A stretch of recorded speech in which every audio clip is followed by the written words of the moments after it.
पढ़ना है। इसके पहले हम एक बार और क्या अपेक्षित वेग पढ़ चुके हैं, ठीक है ना। तब आपने अपेक्षित वेग के लिए देखिए अपेक्षित वेग ही होता है, चाहे उसे आप समतल में गति में पढ़े चाहे सरल रेखा में गति में पढ़े, ठीक है ना। लेकिन दोनों के लिए जो डेरिवेशन निकलता है ना, जो फॉर्मूला या जो ऑब्जेक्टिव वहां पर निकलेगा वो थोड़ा सा अलग अलग रहेगा। तभी आपके लिए अपेक्षित वेग के लिए क्या फॉर्मूला निकला था, हाँ बताइए, जल्दी से बताइए, देख के बताना है।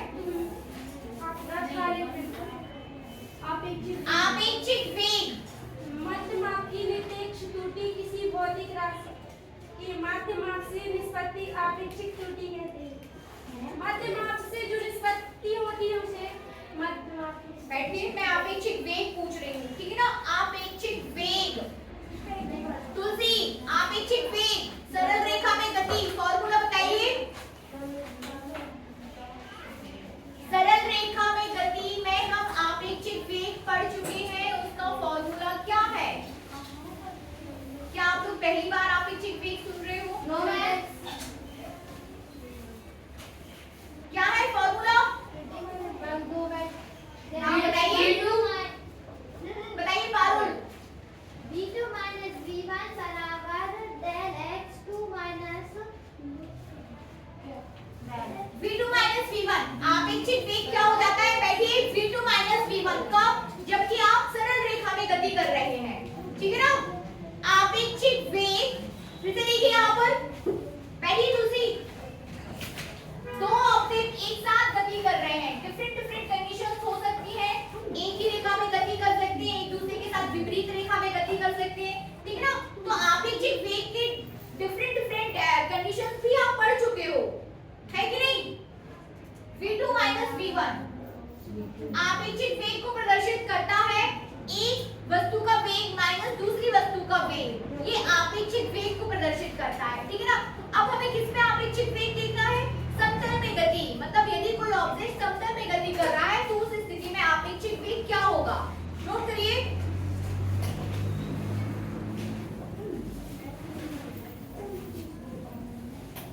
किसी भी प्रकार की कोई बातचीत नहीं, जो भी टॉपिक आप पढ़ते हैं उसको ध्यान से पढ़ा करिए, उसको समझ के पढ़ा करिए, ठीक है ना। आप लोग रिवीजन नहीं कर रहे हैं, ठीक है ना। आप लोग रिवीजन नहीं कर रहे हैं, बस यहाँ पढ़ते हैं फिर पढ़ते हैं फिर पढ़ते हैं, बस खुद नहीं पढ़ते। मैं बार बार आपसे कह रही हूँ, जब तक आप खुद नहीं पढ़ोगे ना, अपनी कॉपी लेके आप खुद उसको सॉल्व करने नहीं बैठोगे, आप नहीं सीख पाओगे। कमेंट आयशिका से कह दो, वो चालू कर देगी, तो उसको बोलो कि चालू कर दे। लिखिए, अपेक्षित वेग समतल में गति के लिए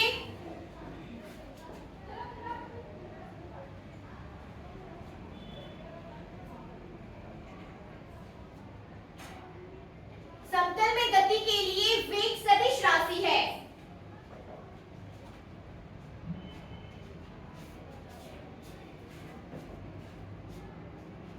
अतः v2 माइनस v1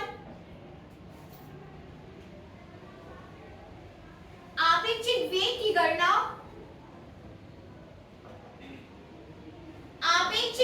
की गणना वेक्टर विधि के द्वारा ज्ञात की जाती है।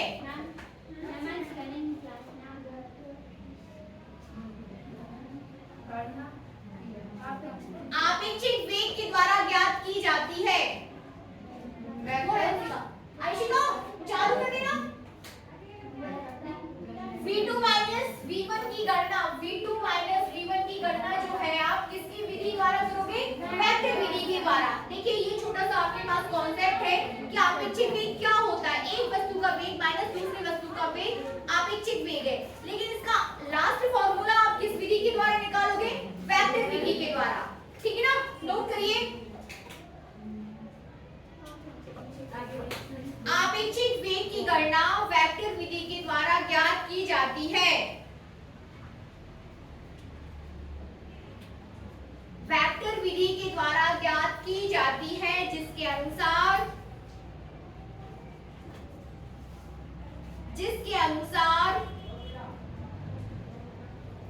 v2 minus v1 v2 minus v1 बराबर, ठीक है ना, v2 minus v1, v2 plus minus v1, ऐसा लिखिए जैसा मैंने बोर्ड पर लिखा हुआ है, प्लस माइनस, ठीक है ना, इनसाइड द ब्रैकेट माइनस में आ जाएगा, ये प्लस में हो जाएगा, तो v2 plus inside the bracket minus v1, अर्थात वेक्टर v2 में, अर्थात वेक्टर v2 में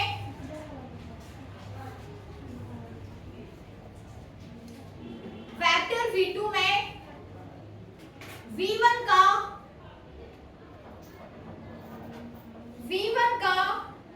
विपरीत वेक्टर जोड़कर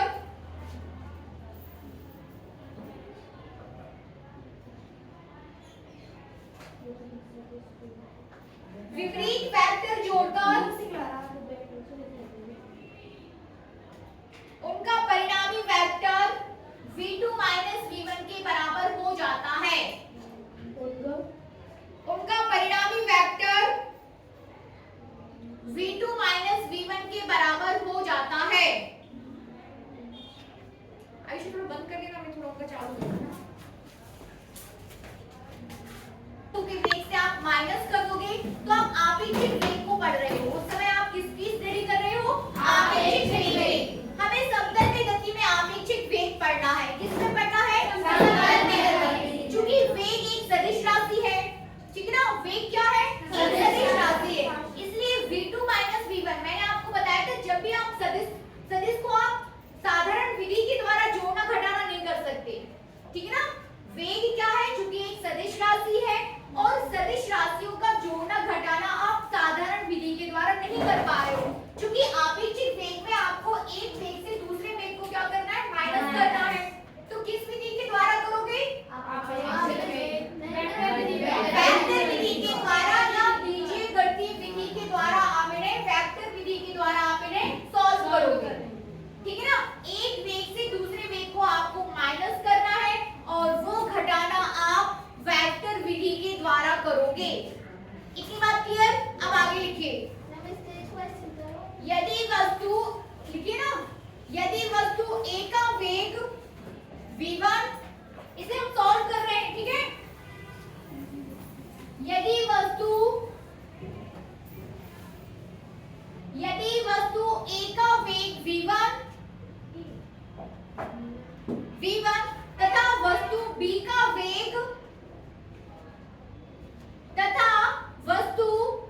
का वेग v2 है,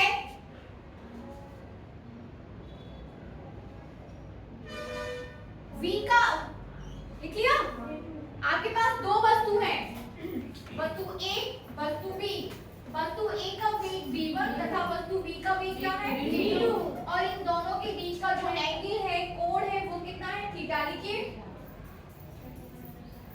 दोनों वेग के बीच का जो कोण है वो थीटा है, लिखिए, तथा उनके बीच कोण थीटा है,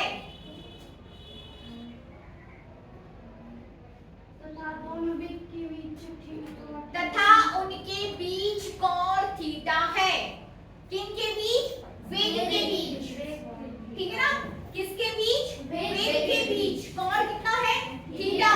आगे लिखिए, तो वस्तु B का वस्तु A के सापेक्ष वेग,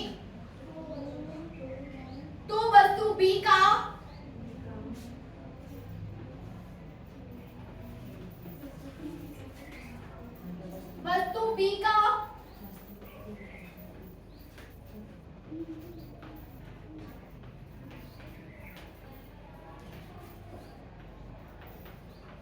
A के सापेक्ष वेग v बराबर कितना हो जाएगा, v बराबर v2 माइनस v1, लिख दीजिए, v बराबर v2 माइनस v1, लगाइए ना, वेक्टर तो लगेगा ही, v2 minus v1, v2 plus minus v1 करते चलिए, है ना, v1 स्पष्टतः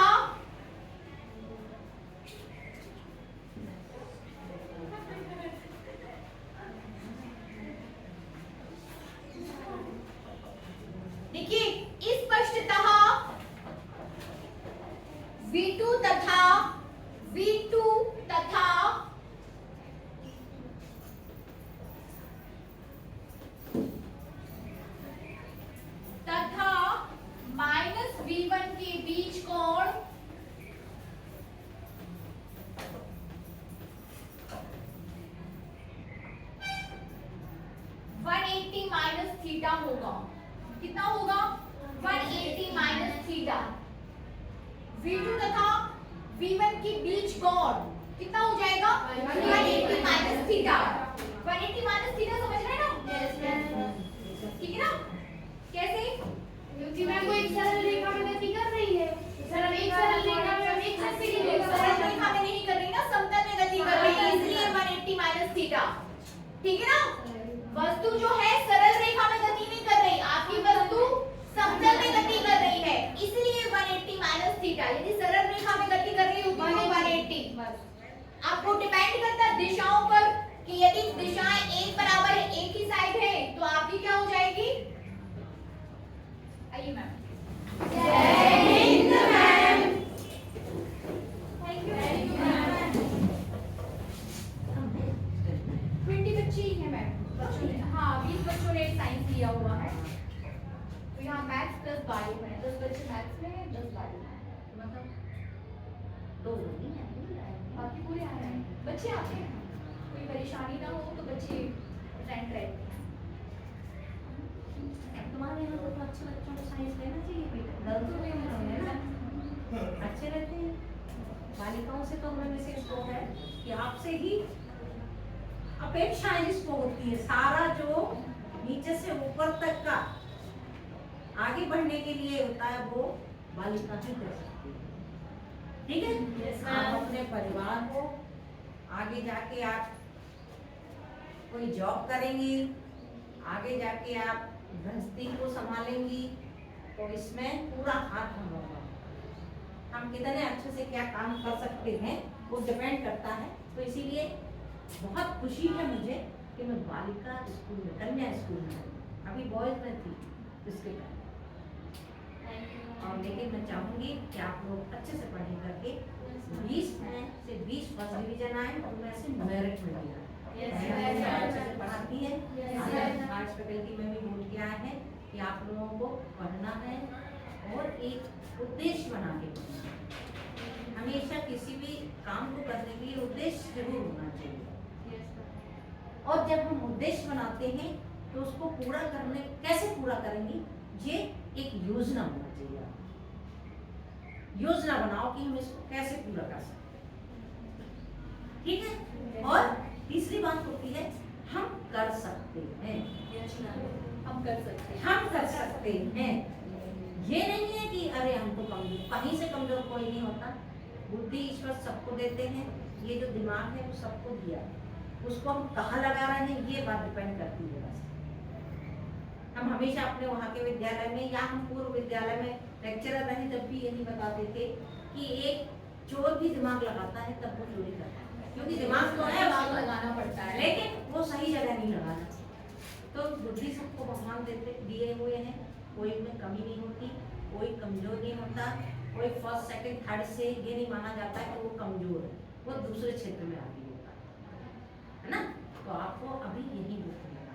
साइंस बहुत स्कोरिंग सब्जेक्ट है, फिजिक्स की मैडम है, काफ़ी अच्छी मैडम है आपकी, हाँ 2-3 दिन से हम देख रहे हैं, बहुत अच्छा पढ़ाती है। इनकी पढ़ाई भी तभी सफल होगी पढ़ाना जब आप अच्छे अंक से करेंगे। मुझे तो आप पहचान गए होंगे मैं कौन हूँ, क्या नाम है?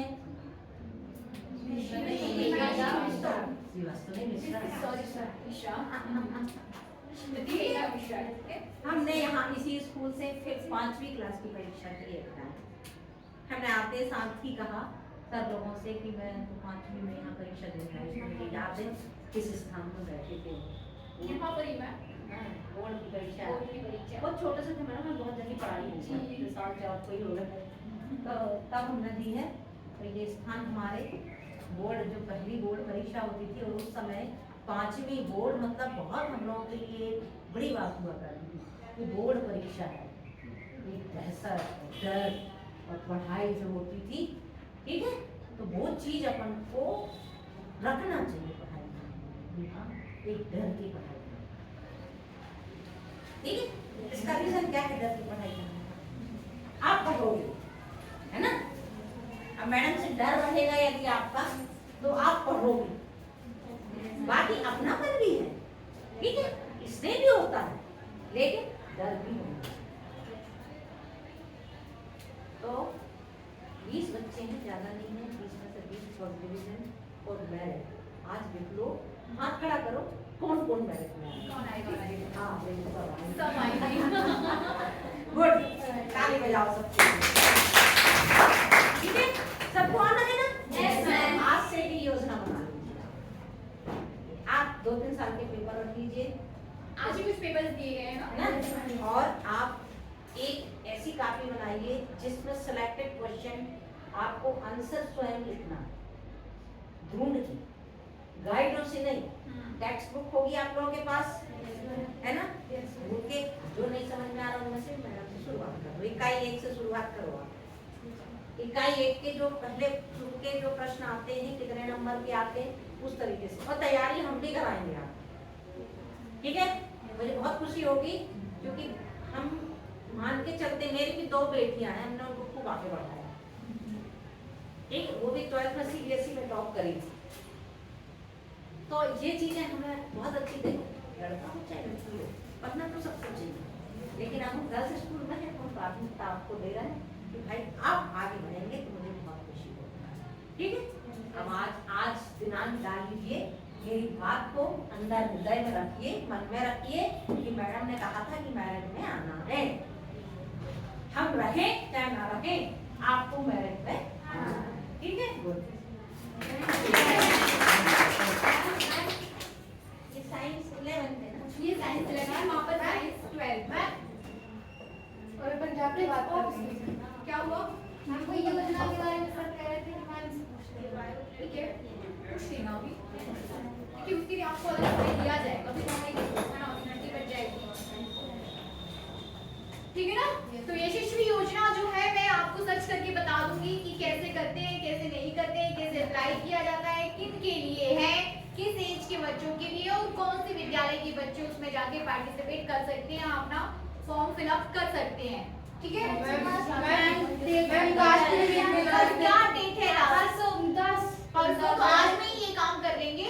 मैम पूरी जानकारी पढ़ ली, सब कुछ हो गया है। मैम सब स्कूल का नाम नहीं आ रहा है बाकी। मैम कोई कह रहा है जनरल वालों को है, कोई कह रहा है मैम नहीं जनरल वालों को नहीं है। मैम ये जिस विषय का हमारा नाम सीखा है। हाँ, तो ऐसा ना हो कि अपने विद्यालय के नाम को वहाँ पे लिया ही ना गया हो, तो उसकी चर्चा फिर प्राचार्य से ही करनी पड़ेगी या फिर DO ऑफिस से, ठीक ना? ऊपर से ही बात करके फिर आपको बता देंगे। आज ही मैं भी बात करूंगी मैम से, ठीक है? जो प्रॉब्लम्स है मेरे साथ 1-2 बच्चे चल पड़ना और अपनी प्रॉब्लम्स बता देना कि क्या दिक्कत हो रही है। चलिए, तो हम आपेक्षिक वेग पढ़ रहे थे। आपसे बोला गया मैंने कि वस्तु जो है आपकी समतल में गति कर रही है। कहाँ गति कर रही है? समतल में, ठीक है? यदि सरल रेखा में गति कर रही है तो डिफरेंट कंडीशंस होती है, या तो वो एक ही दिशा में कर रही होती है। जब एक ही दिशा में कर रही होती है तो 0 एंगल रहता है दोनों के बीच, दोनों वस्तुओं के वेग के बीच, और जब वो विपरीत दिशा में गति कर रही होती है तो 180 एंगल हो जाता है। ये 2 कंडीशंस होती हैं सरल रेखा में गति करते समय।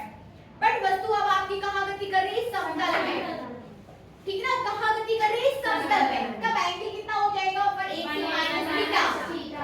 180 माइनस थीटा।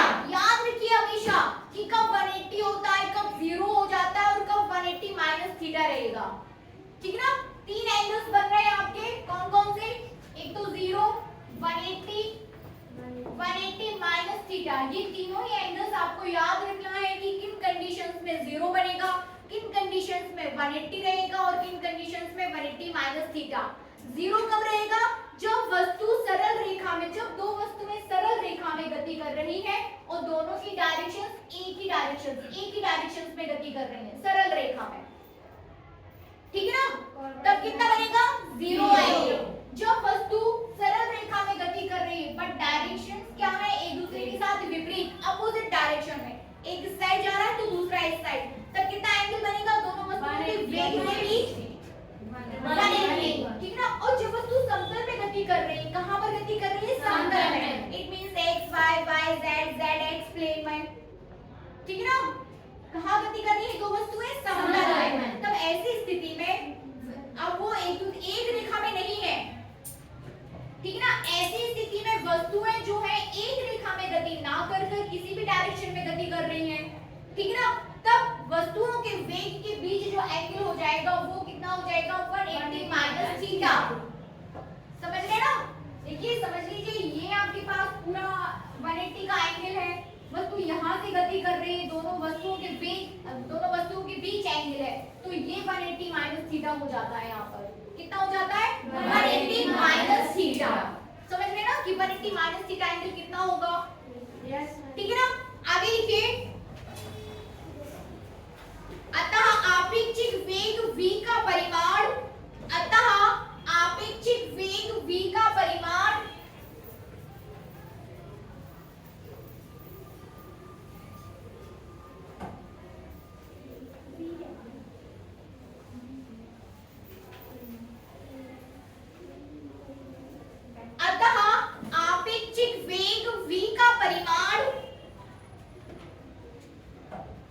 कितना हो जाएगा? vj गतिविधि द्वारा v परिमाण की बात कर रहे हैं अपन। मैंने आपको बताया था कि जब भी आप परिमाण की बात करेंगे तो आपको उसको मॉड में सॉल्व करना है, ठीक है ना। तो v इक्वल्स टू लिखिए under root v2 square plus v1 square plus 2 v1 v2 cos theta. लिखिए v2 square plus v1 square plus 2 v1 v2 180 minus theta cos 180 minus theta.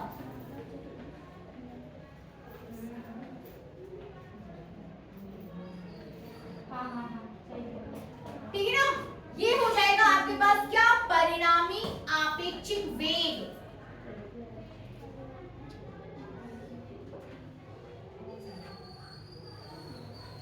आगे लिखिए,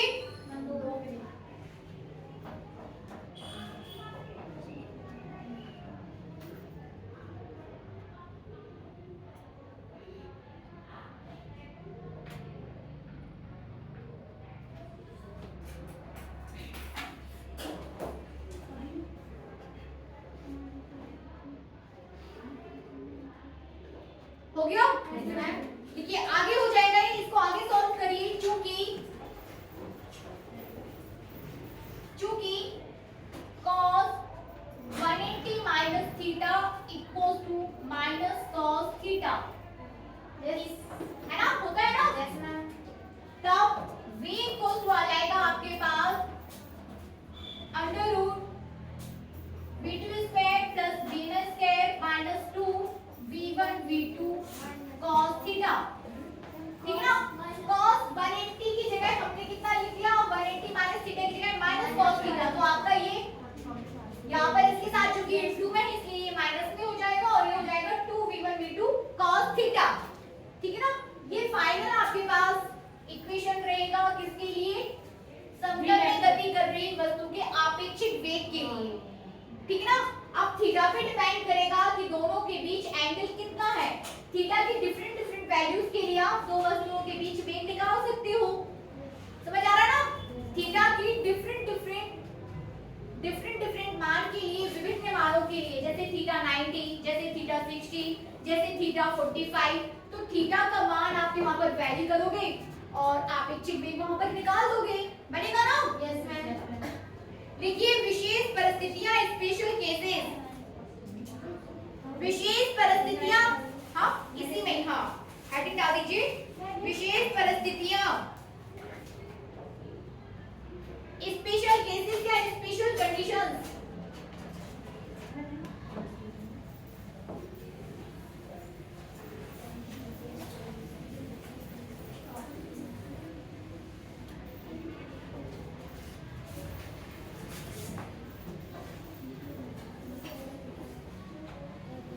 v आपके पास आया है v इक्वल टू, और ये पूरा कितना है?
cos 0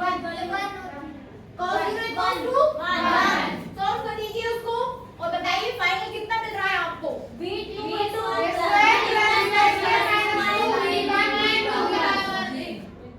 ठीक है ना? तब v equals to हो जाएगा आपका under root v2 square plus v1 square minus 2v1 v2 cos 0 1 हो गया। समझ आ रहा है सभी को? cos 0 कितना हो गया? 1। तो 1 अब इसको आगे कैसे सॉल्व कर सकते हैं, कोई बताएगा मुझे? मैम सर्व समीकरण लगा दीजिए। कौन सी? नहीं, हमें तो लग रहा है कि माइनस वाला लगाना चाहिए। नहीं तो आप प्लस वाला क्यों लगा रहे हो? a square plus b square minus 2ab। तो यहाँ आ जाएगा v1 माइनस v2 का होल स्क्वायर हो जाएगा ना? स्क्वायर से अंदर v इक्वल्स टू हो जाएगा आपका v2 माइनस v1 का होल स्क्वायर अंडर रूट से ये का कैंसिल, तो आपके पास आ जाएगा v2 माइनस v1। फैक्टर सभी जगह रहेगा, ठीक है? v2 माइनस v1 है ना? v2 minus v1। क्योंकि हम परिमाण निकाल रहे हैं इसलिए वेक्टर की आवश्यकता नहीं है। यहाँ पर परिमाण निकाल रहे हैं आप, परिमाण। तो कितना हो जाएगा? v2 minus v1। ये हो जाएगा तब जबकि थीटा इक्वल्स टू 0 है। नेक्स्ट कंडीशन लिखिए, जबकि थीटा इक्वल्स टू 180। यदि दोनों वस्तुएं परस्पर विपरीत दिशा में हैं,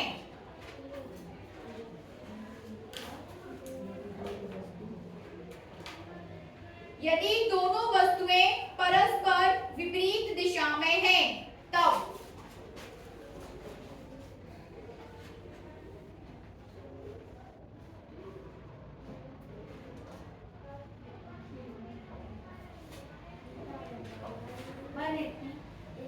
है ना 180। करें दूसरा वाला। यदि दोनों वस्तुएं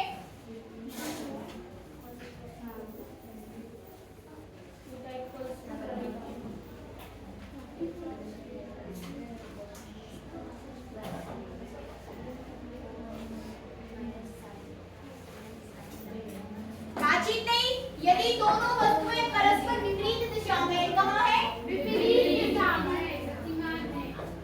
विपरीत दिशा में गतिमान है, तब थीटा इक्वल्स टू 180। थीटा आपका हो जाएगा 180। तो सॉल्व कर दीजिए v के लिए इसे सॉल्व कर दीजिए। Under root v2 square plus v1 square minus 2 cos 180 equals to minus sin 90 पूरा cos 180 equals to -1।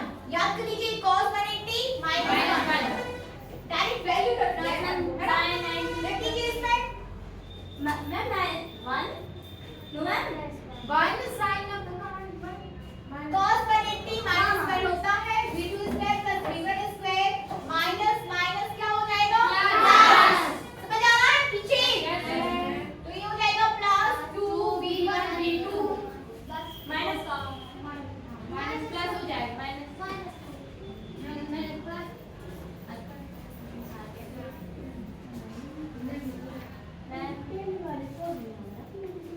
उसका -1 आएगा तो माइनस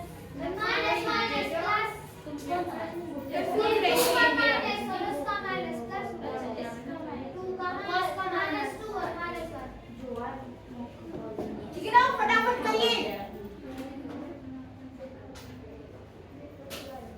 जल्दी करिए।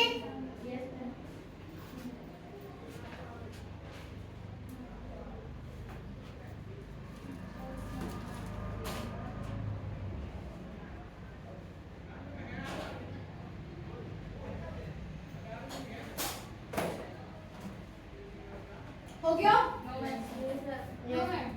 साथ में क्यों नहीं करते हैं आप लोग? हो गया। जब कोई वस्तु समतल में गतिमान है तब आप तो डायरेक्ट ये लिखो, ठीक है ना? फिर ये तो आपका हो गया कि theta equals to 180, theta equals to एक विपरीत दिशा में और एक दिशा में। लेकिन आपको फाइनल कौन सा ये याद करना है व्यंजक? ये वाला। ये फाइनल एक्सप्रेशन है फॉर द आपेक्षिक वेग रिलेटिव वेलोसिटी के लिए। ये आपके पास फाइनल इक्वेशन है। कितना ही एंगल क्यों ना हो, आपको ये वाला इक्वेशन याद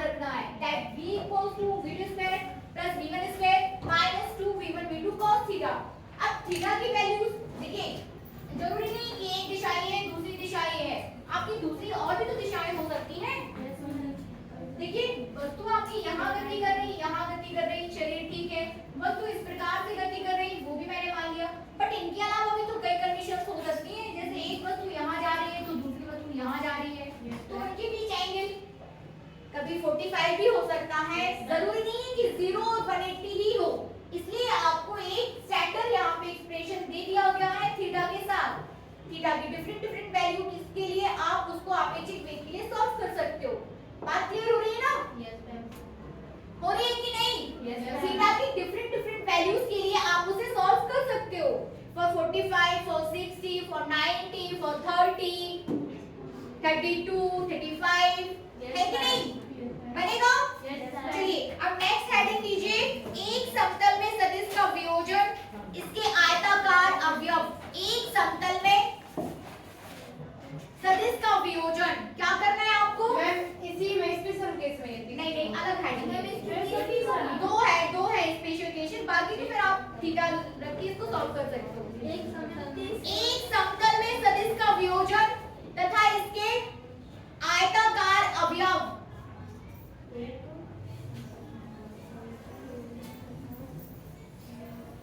तीसरे वाले में हम करने का भी तो 180 माइनस थीटा तो इसका वो क्या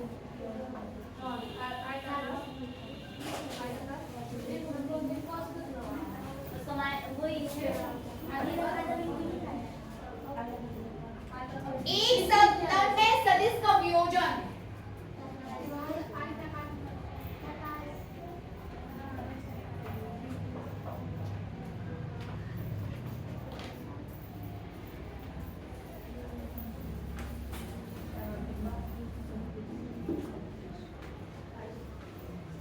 एक समतल में सदिश का वियोजन। आपको समतल में सदिश का वियोजन करना है। क्या करना है? समतल में। ठीक है ना? इसकी भी बोल रही थी तथा इसकी आयताकार अवयव तथा इसके आयताकार अवयव लिख लीजिए, कोई दिक्कत नहीं। पहले आप वियोजन तो सीख लीजिए इसका, ठीक है? लिख लो आगे, तथा इसके आयताकार अवयव। अब इसको समझिए, किसमें आपको वियोजन करना है? समतल में। जब भी आप समतल की बात करते हैं आपके पास दो एक्सिस होना ही चाहिए, X axis, Y axis, Y या जेड, जेड या एक्स, ठीक है ना? तो समतल में सदिश का वियोजन करने के लिए आपके पास एक्स, माना कि आपके पास कोई एक सदिश है, ठीक है ना? माना कि कोई क्या है? एक कोई सदिश है, तो इसे हम इसे सदिश मान लेंगे। एक कोई वेक्टर है, ठीक है ना? जब भी आप इसके आयताकार वियोजन की बात करते हो तो इसका मतलब ये है कि उसको आप क्षैतिज और ऊर्ध्वाधर घटकों में वियोजित कर रहे हो। घटक जैसे मैं गति कर रही हूँ, मैं समतल में गति कर रही हूँ, लेकिन मेरे साथ दो चीजें भी और इंक्लूडेड रहेंगी। मेरा वेग एक्स एक्सिस के सापेक्ष कितना है और वाई एक्सिस के सापेक्ष कितना है। हो गया ना कि मैं एक्स अक्ष के साथ एक्स अवयव मेरा मतलब कोई वस्तु, देखिए सदिश का वियोजन का मतलब ये होता है कि एक्स अक्ष पर उसका घटक क्या है और वाई अक्ष पर उसका घटक क्या है। वियोजन मतलब समझते ना? वियोजन मतलब अलग अलग कर देना, ठीक है ना? एक्स अक्ष का अवयव प्लस वाई अक्ष का अवयव, वियोजन। ये आपके पास एक्स एक्सिस है, ये आपके पास वाई एक्सिस है। Is that clear? अब ये वस्तु जो है आपकी समतल में है। समतल में होने का मतलब ये है कि वो यहाँ ना तो यहाँ है ना यहाँ है, एक्स एक्सिस और वाई एक्सिस के बीच है। इतनी बात क्लियर कि वो समतल में है। समतल में प्रदर्शित मतलब वो एक्स और वाई जेड प्लेन को कवर कर रही है, उसके बीच उसके कोऑर्डिनेट्स हैं, दैट्स इट, है ना? अब या तो वो गति कर रही होगी या बल लगा रही होगी या उसका कोई पोजीशन वेक्टर ले लो या स्थिति सदिश ले लो, ठीक है ना? हमने उसका ले लिया क्या? स्थिति सदिश वेक्टर ए। सदिश ए कोई वेक्टर आपने चूज कर लिया है, कोई एक भौतिक राशि जो कि कैपिटल ए है उसको आपने चूज कर ली है, ठीक है? फॉर एग्जांपल फिर से देखिए, जैसे कि आपके पास ये बॉक्स है, समझ रहे ना? इस बॉक्स में कई सारे पार्टिकल्स हैं और वो क्या कर रहे हैं? रैंडमली मूव हो रहे हैं। क्या कर रहे हैं? रैंडमली क्या कर रहे हैं? मूव हो रहे हैं। बात समझ में आ रही? ये इस बॉक्स का एक्स एक्सिस हो जाएगा, ये इस बॉक्स का वाई एक्सिस हो जाएगा, ये एक्स एक्सिस और ये वाई एक्सिस। अब ये पार्टिकल कभी यहाँ रहता है, कभी वहां रहता है, कभी यहाँ रहता है, कभी वहां रहता है, रैंडमली ऐसे ऐसे मूव कर रहा है। वो कवर कर रहा है समतल को, वो सरल रेखा में नहीं चल रहा है, ठीक है ना? पार्टिकल जो है सरल रेखा में नहीं है, वो मूव हो रहा है यहाँ वहां, है ना? समतल को कवर कर रहा है। इतनी बात तो आप क्लियर, आपको समझ आ रही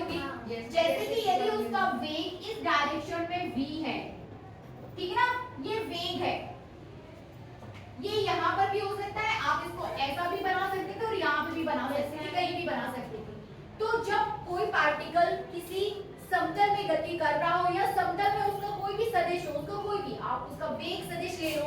यदि वेग की बात कर रहे हो तो वो वेग सदिश हो जाएगा, यदि आप बल की बात कर रहे हो तो वो बल सदिश हो जाएगा, यदि उस पार्टिकल की आप स्थिति की बात कर रहे हो तो वो स्थिति सदिश हो जाएगा। इज दैट क्लियर ना?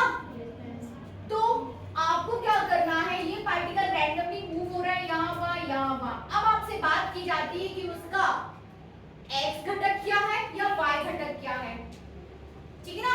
घटक या अवयव, आप इसको घटक बोल देते हो, आप इसको अवयव बोल देते हो, या फिर आप इसको कंपोनेंट्स बोल देते हो। क्या? कंपोनेंट्स। अब कंपोनेंट्स का क्या मतलब है? कंपोनेंट्स का या अवयव का या घटक का मतलब है कि x डायरेक्शन में उसका कितना पार्टिसिपेशन है और y डायरेक्शन में उसका कितना पार्टिसिपेशन है, उसका कितना हिस्सा है, ठीक है ना? बात समझ में आ रही है ना? तो यदि उसके x डायरेक्शन की बात करें और यहाँ पर हम y डायरेक्शन की बात करें तो ये उसका हो जाएगा vx, x घटक, उसको हम क्या बोलेंगे? x घटक, and that is denoted by vx। ये हो जाएगा उसको y डायरेक्शन में उसका घटक हो जाएगा vy, and that is y component, ठीक है ना? वेग है इसलिए vy vx, स्थिति सदिश होगा तो rx ry, ठीक है ना? किसी भी बल होता तो fx fy आ जाता, तो यहाँ पर x और y x अक्ष के सापेक्ष और y अक्ष के सापेक्ष घटक को प्रदर्शित करते हैं। Yes ma'am. घटक आप उसको समझ पा रहे हो ना एक्चुअल में? तो मिलते हैं घटक मतलब घटक समझ पा रहे हैं? Yes ma'am. एक चीज को तोड़ते हैं तो घटक मतलब ऐसा नहीं है कि 5 की घटक 3 + 2 हो गए तो वो जोड़ के, ये सदिश है, सदिश की गणितीय विधि द्वारा आप इसे सॉल्व करोगे, ठीक है ना? इसका मतलब ये नहीं कि इसकी वैल्यू 5 है तो x पर 3 दे दो और y पर 2 दे दो, या 2 पर इस पे 3 दे दो और ये दो। ये किससे सॉल्व होगा? बीजगणितीय विधि द्वारा, वेक्टर विधि द्वारा, ठीक है ना? किसके द्वारा? वेक्टर विधि द्वारा, सदिश गणितीय विधि द्वारा ये सॉल्व होगा, ठीक है ना? कंपोनेंट्स का मतलब है पार्टिसिपेट करना, x एक्सिस पे आप कितना पार्टिसिपेट कर रहे हो, y एक्सिस पर आप कितना पार्टिसिपेट कर रहे हो, और x और y डिपेंड करता है एंगल्स पर कि आप यहाँ पर हैं तो x एक्सिस के सापेक्ष आपका एंगल कितना है, ठीक है ना? तो इसका जो x घटक हो जाता है वो 8x cos थीटा, ठीक है ना? कितना हो जाता है? 8x cos थीटा, और यहाँ पर ये हो जाता है ay sin theta, ax cos theta ay sin theta. अब यहाँ पर हम इसके जो यूनिट वेक्टर्स होते हैं वो और इनके साथ ले लेते हैं, तो ये हो जाएगा आपके पास i cap ax cos theta, ये हो जाएगा j cap ay sin theta,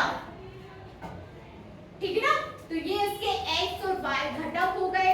इस कॉन्सेप्ट को आप कई जगह पढ़ोगे, जब आप इलेक्ट्रिक फील्ड को सॉल्व करोगे तब आपको इलेक्ट्रिक फील्ड के x और y घटक करने पड़ेंगे, तो वहां जाके आपको कंफ्यूज नहीं होना है। मैम अगर थीटा वहां उस साइड कर देंगे तो थीटा यदि यहाँ होगा तो ये इसका x घटक हो जाएगा और ये इसका y घटक हो जाएगा, ठीक है ना? थीटा को यदि आप ऊपर ले लेते हो, घुमा देते हो एक्सिस को, तो थीटा के साथ वाला जो एक्सिस होगा वो उसका x घटक हो जाएगा और जो दूसरा रहेगा वो उसका y घटक हो जाएगा। मतलब यहाँ पे आ जाएगा ax cos theta, x cos theta, ठीक है ना? इसके घटक को आप ax के द्वारा यहाँ पे रिप्रेजेंट करते हो और ये हो जाएगा आपका ay। तब a इक्वल्स टू आपका हो सकता है i cap ax plus j cap ay, ऐसा भी आप इसको लिख सकते हो, बनेगा ना? और सभी जगह आपका वेक्टर है ही, यहाँ पर भी वेक्टर रहेगा, बनना चाहिए ये, ठीक है? बनेगा? Yes ma'am. ठीक है, तो इसके आगे हम कल पढ़ते हैं। बनेगा? सभी से एक्चुअल समझ आया?